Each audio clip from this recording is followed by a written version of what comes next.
Je vous salue tous et bienvenue dans ce nouveau numéro de Livre Inspiré, Questions à l'auteur.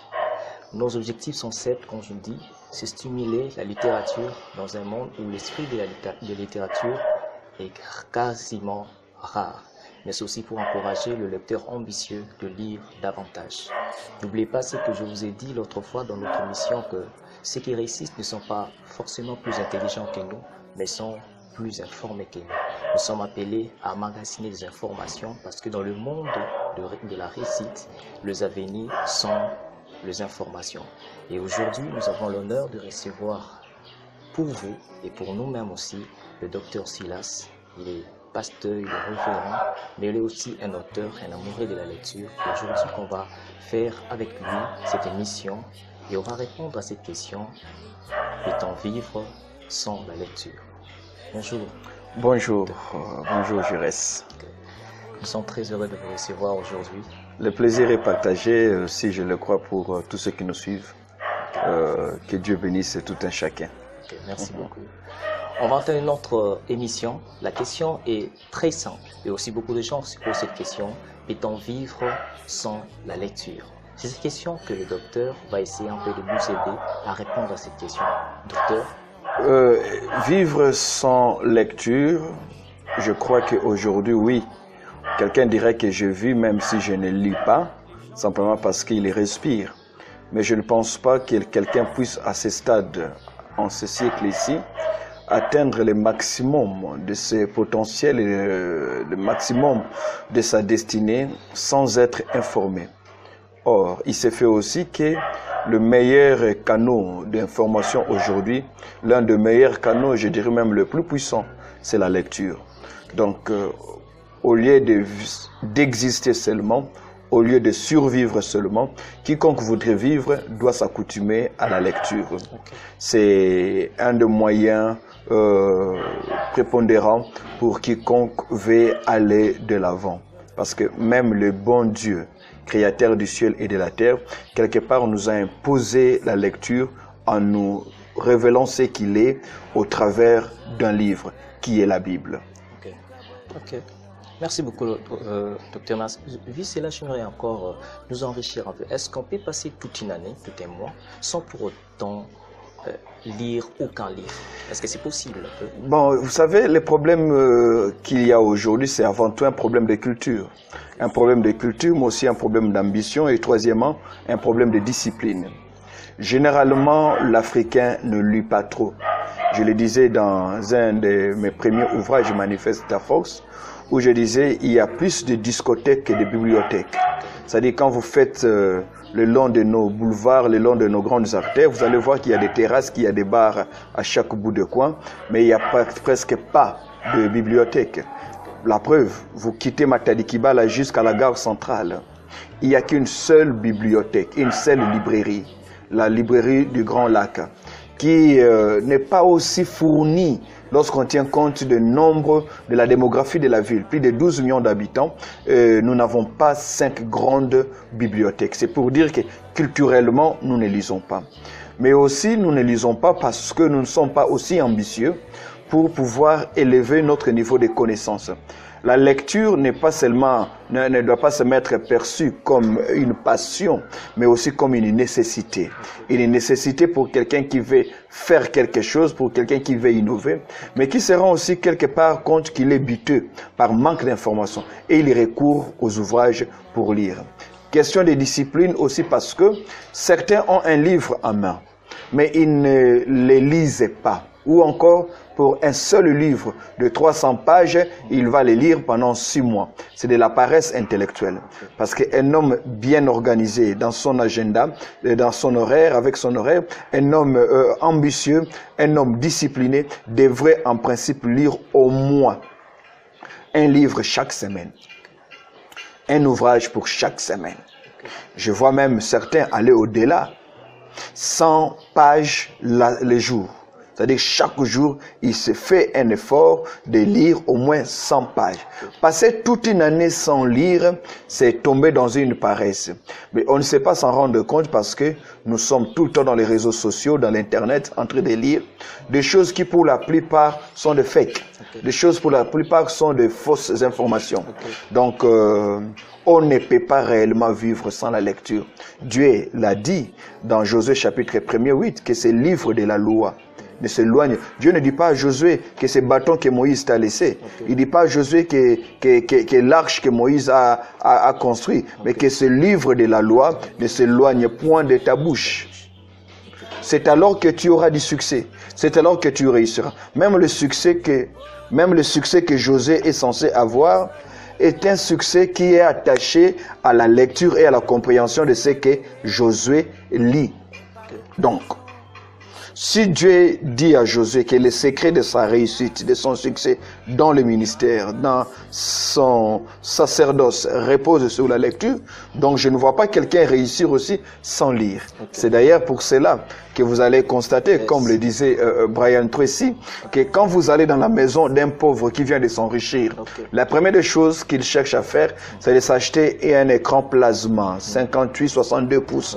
Mais quand vous entrez dans la maison d'un homme qui est devenu riche depuis longtemps, il y a risque même qu'il n'y ait pas de télévision dans son salon, mais il y a quelque chose qui ne manque pas, une bibliothèque. Donc c'est très riche, très riche. Alors qu'une autre question, le docteur, j'aimerais un peu qu'on puisse... peut-être pouvez encore nous aider à répondre. À quoi mettons sert la lecture? Quelle est réellement la nécessité, l'importance aujourd'hui de la lecture?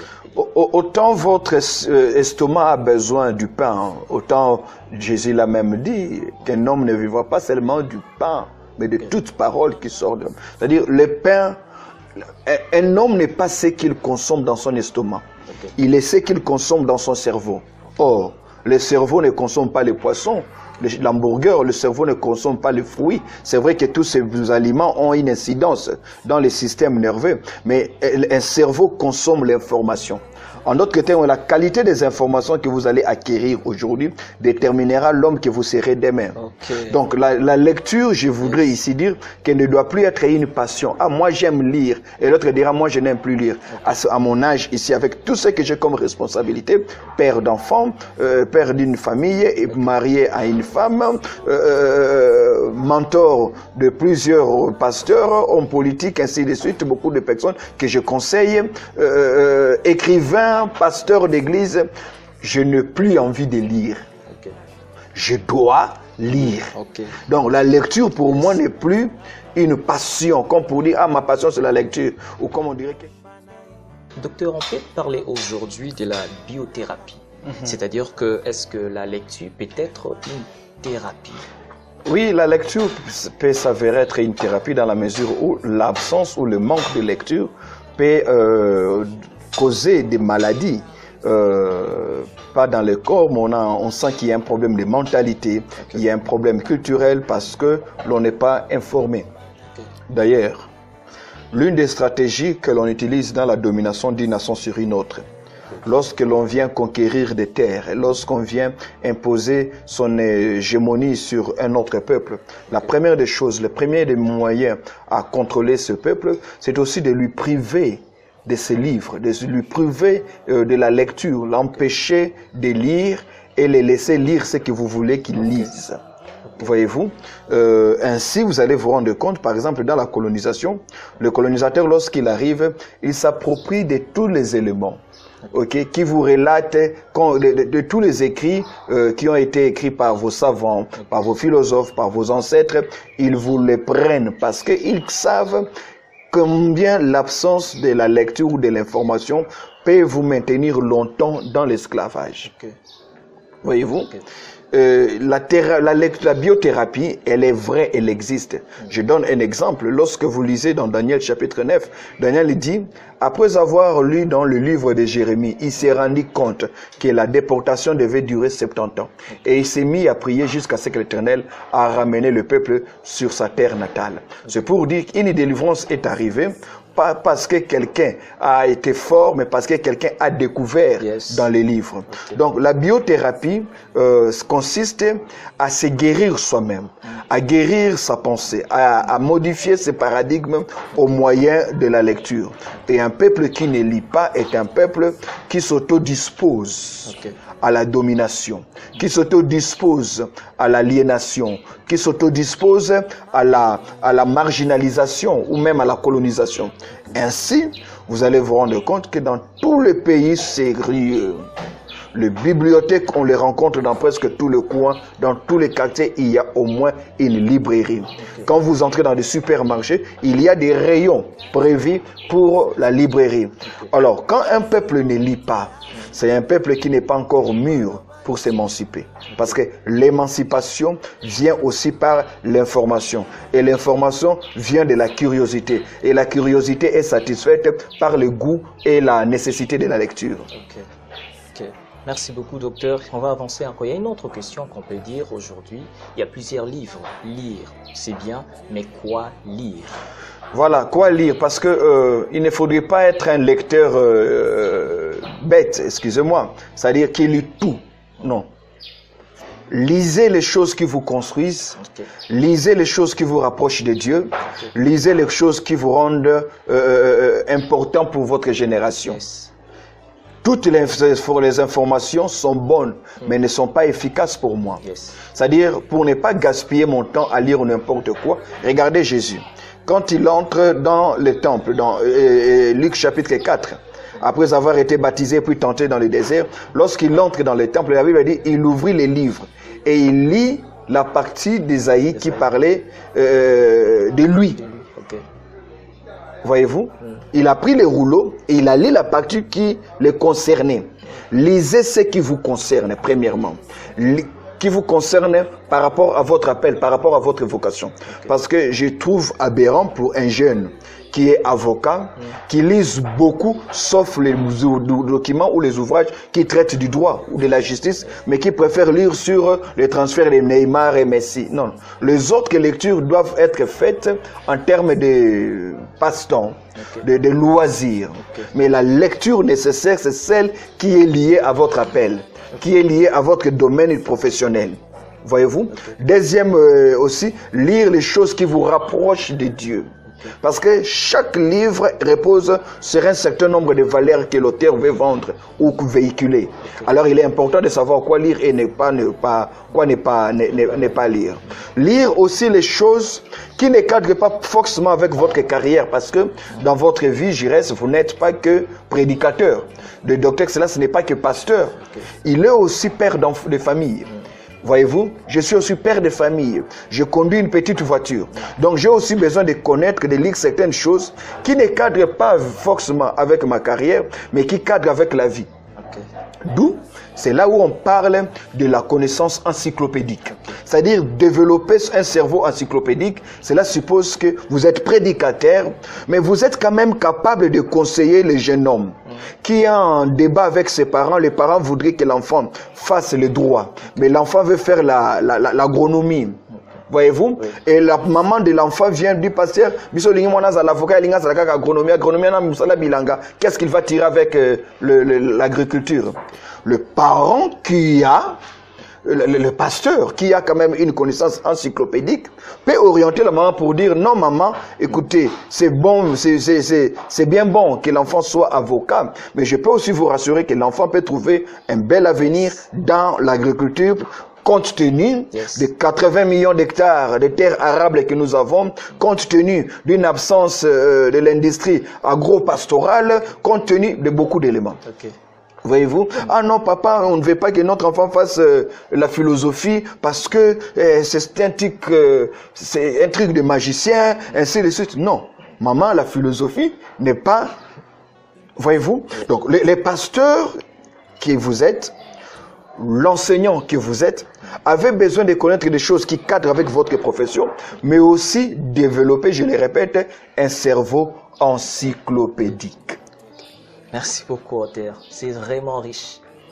Il y a une autre question. Si déjà, excusez-moi, le conseil que Cristiano Ronaldo donne à Neymar, aux jeunes Français, Mbappé, ses conseils m'ont ébloui. Je l'ai noté vite dans mon agenda. Mbappé, dès son bas âge, son idole, c'était Cristiano Ronaldo.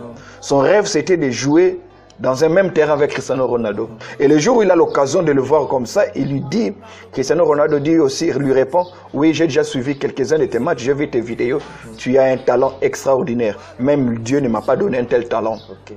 Si tu veux devenir plus que moi, rassure-toi seulement d'avoir un mental fort. Ça m'a étiqué parce que j'ai essayé aussi de jouer au foot. Pendant une certaine période de ma vie, de ma jeunesse, nous, on savait que le succès dans le monde du foot, c'était les talents. Ok. Oui. Mais Cristiano Ronaldo dit à Mbappé que ce n'est plus le talent. Oui. C'est le mental. Yes. Avoir une morale assez forte. Parce que on constate aussi aujourd'hui que tous les talentueux n'avancent pas. Oui. Mais ceux qui ont un mental fort sont ceux qui réussissent. Tout ça, ce sont des choses qu'il a acquises en lisant. Parce que autre chose que j'ai découvert, que le gars est un lecteur. Tu vois, il lit beaucoup. Il lit, il joue bien sur le terrain au foot, mais il lit beaucoup aussi pour savoir comment investir son argent. C'est comme ça que c'est la plupart de ces joueurs-là, ils ont compris qu'il ne faut pas seulement avoir un ballon. Il faut aussi avoir un manager, un conseiller dans les finances. Voyez-vous? Donc, une connaissance encyclopédique. Je répète, lire les choses qui concernent votre vocation, votre carrière, lire sur les choses qui vous rapprochent de Dieu, lire les choses qui vous aident à être aussi important pour votre génération. Ok, merci beaucoup, docteur. Nous avançons toujours, nous restons avec deux questions. Docteur, aujourd'hui, on remarque sur la vie des Africains, aujourd'hui, il y a trop peu lisent. On voulait un peu comprendre aujourd'hui, qu'est-ce qui explique un peu l'embûche des Africains face à la c'est culturel. Quand je dis culturel, c'est pas que l'Africain a toujours été ainsi, non. Parce que quand vous lisez, avant l'arrivée de l'homme blanc en Afrique, l'Africain lisait. D'ailleurs, lorsque vous regardez l'ancienne Égypte, posez la question à tous les égyptologues, ils vous le diront que c'est en Égypte qu'on a d'ailleurs découvert les papyrus. Donc l'Africain a été le premier à lire et à écrire. Mais quand l'homme blanc arrive, l'homme blanc connaît l'impact de la lecture. Qu'est-ce que l'homme blanc fait?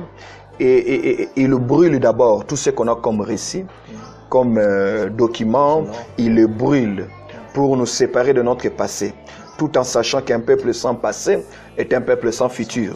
Parce que vous ne pouvez pas sauter de l'avant si vous n'avez pas d'abord mis votre pas quelque part. Alors, en nous amputant de notre passé, on nous arrachait le futur. Et ils ont tout fait pour que l'Africain ne lisait pas. Ne pas laisser à l'Africain le temps de se reposer, le temps de trouver le goût de la lecture. Pourquoi? Parce que les Blancs savaient que la lecture rend créatif. La lecture vous rend innovant. D'où il fallait maintenir l'Africain dans des tâches d'exécution et non pas dans des tâches de réflexion. Ce qui fait qu'aujourd'hui, malheureusement, même après l'absence de l'homme blanc, nous n'avons pas assez investi. Mais là encore, il faudrait dire une chose, il faudrait relever un fait, c'est qu'aujourd'hui, dans mon domaine, par exemple, la géopolitique, on parle des Afriques, on ne parle pas de l'Afrique, des Afriques. C'est pour dire qu'il y a maintenant une disparité, il y a maintenant une diversité. Tous les pays africains ne se comportent pas de la même manière. Vous allez dans un pays comme le Nigeria, c'est pas en vain que c'est là où on trouve le pasteur le plus fort, c'est là où on trouve les hommes d'affaires les plus riches, c'est là où on trouve l'industrie cinématographique la plus puissante en Égypte, en Afrique avec Nollywood. Quand vous allez au Nigeria, Jires, vous serez étonné. Voyez ici quand on circule avec Makarotokisa, des œufs qu'on a bouillis sur la tête, le pain qu'on vend. Au Nigeria, on se balade avec des livres sur la tête. On vend les livres. Au Nigeria, sur chaque coin de l'avenue, il y a même une maman qui achète les livres. Parce que j'ai déjà lu mon livre 3-4 fois, je vais le vendre à cette maman. Elle achète mon livre à 3000 francs congolais, elle va vendre ça à 7000 francs congolais.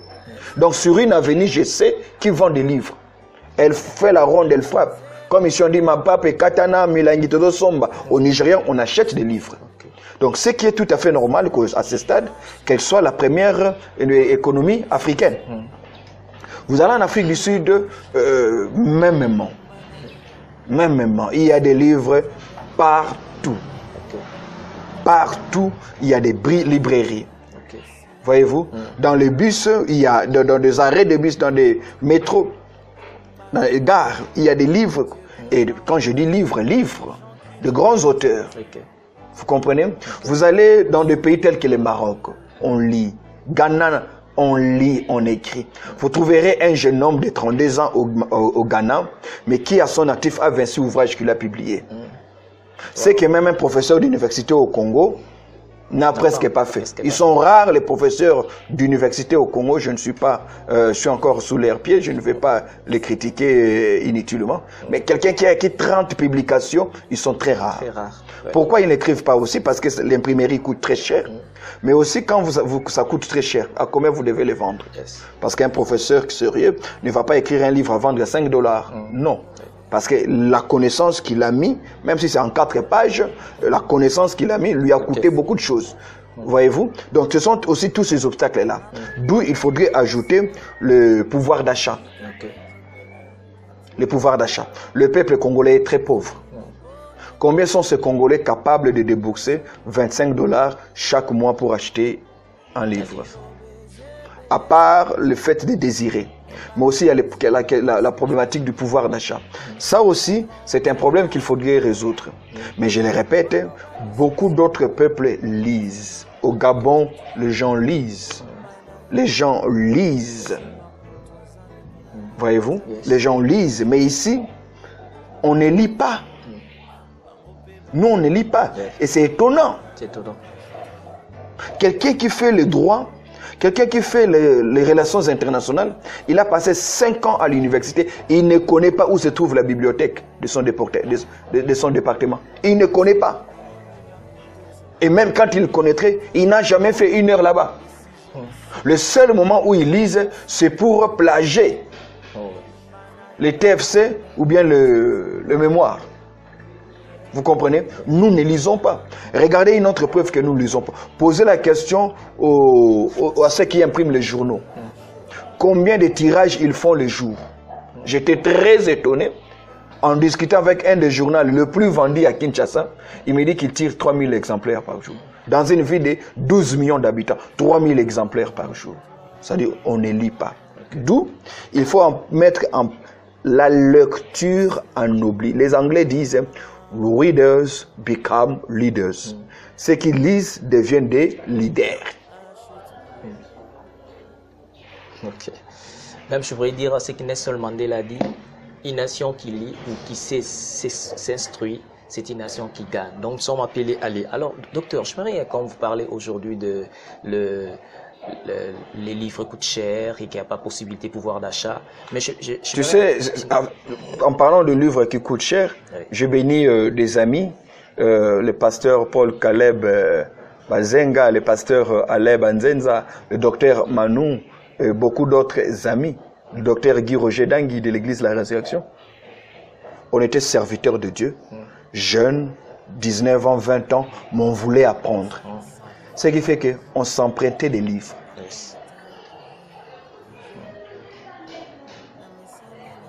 Je demandais, est-ce que je peux photocopier ton livre? Parce que, pas seulement que les livres coûtaient cher, mais il n'y avait pas aussi d'endroit pour acquérir ces livres.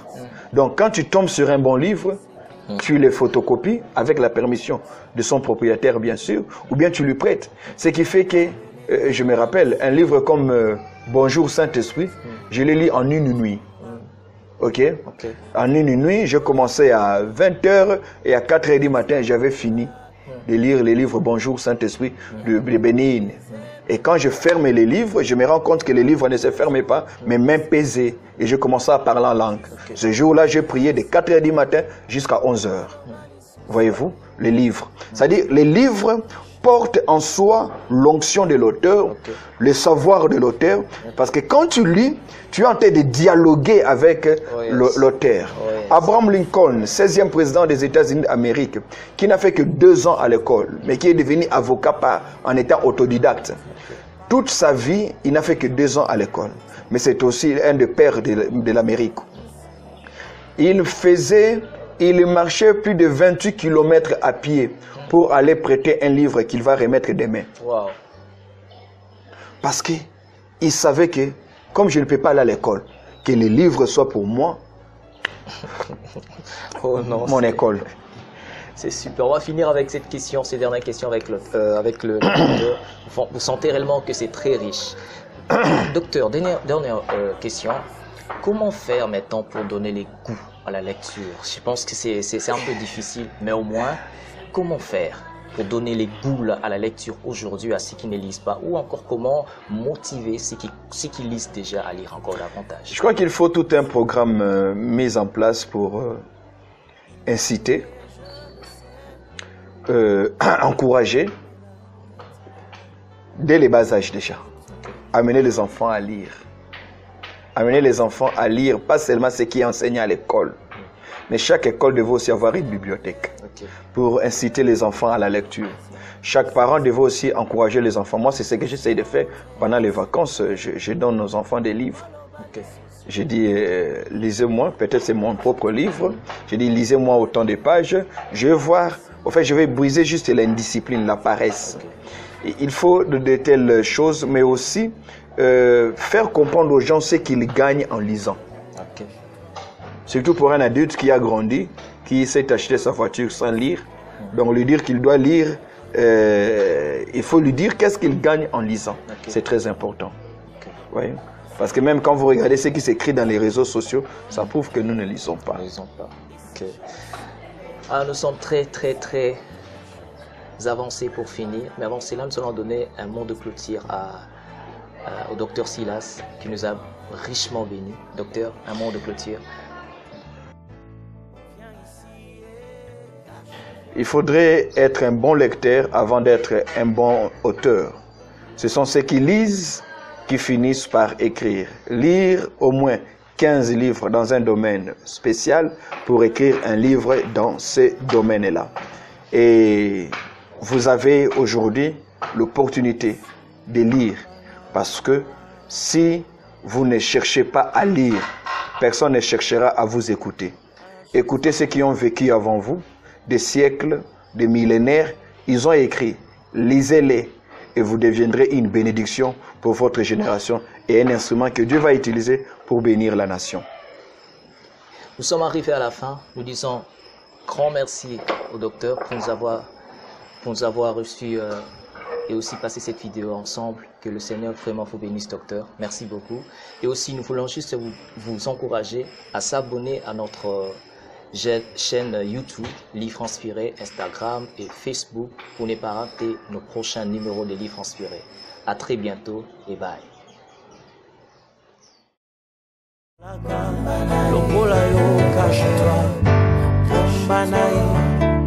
Viens apprendre le secret d'un parcours parfait.